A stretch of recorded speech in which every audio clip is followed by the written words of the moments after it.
Ahlan wa sahlan, my good friends. Welcome to my kitchen and Sahtein. I hope that everyone is in good health today and treating themselves with a lot of compassion and love.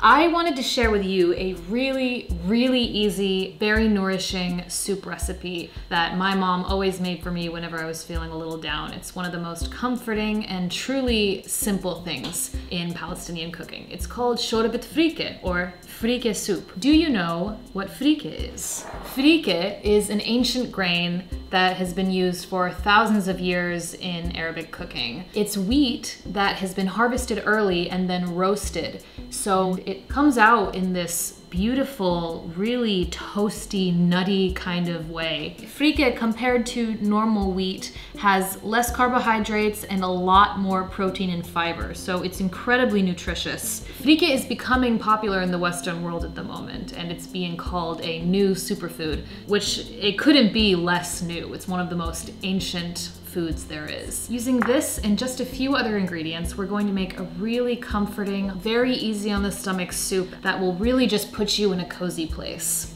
Freekeh is very versatile and you can really just treat it like rice. This is a traditional soup that we like to make out of it. If you're not able to get your hands on some freekeh, you can make this with farro, you could make it with rice. I'm sure you could even put some beans in the soup if you wanted. But if you have freekeh or you can get some freekeh, I would highly encourage you to give this stuff a try. It is so good for you, and it's just such a lovely, unique kind of grain, and I think you're really gonna like it. So to start off, you need a broth for this soup. I have been simmering a little vegetable broth over there with some shiitake mushrooms, some kale stems, garlic, ginger, black pepper, and a little bit of 7 spice.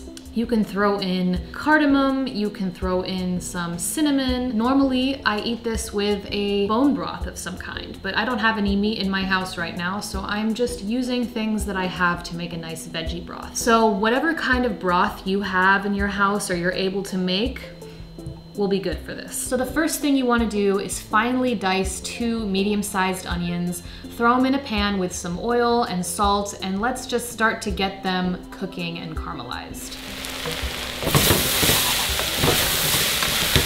Once the onions begin to soften a little bit, I will add a little bit of 7 spice mix and a little bit of turmeric. If you don't have some kind of a 7 spice mix, you can add some black pepper, cardamom, cumin, a little bit of cinnamon. Once the onions have become completely soft, I will throw in 1 cup of freekeh. This makes about 4 or 5 bowls of soup. So we're just gonna let the freekeh toast a bit with the onions. I'll stir it around a little bit, get it coated in the spices, and I'll also drizzle a little bit of olive oil in at this point. After just a couple of minutes, I will put in 3 cups of my broth or stock. Again, I am using vegetable stock. I ended up putting a little bit more than 3 cups. You might end up wanting more liquid in the end, but 3 cups minimum. Then all we have to do is let it simmer on the stove for about 30 minutes, just until the freekeh is soft and fully cooked.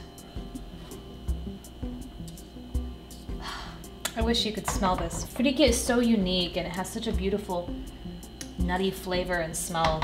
Oh, I haven't had this in a minute. To know whether your soup is done, just test the freekeh and see if it's nice and tender to your liking, and that's all. So mine is done. I'm gonna serve it and have a little bit. You can add a little bit more water if you feel like you need it, make it a bit of a thinner soup. To taste, if you like, add just a little bit of lemon juice to this. Not much. It's very hot, but I'm eager to try, so let's see.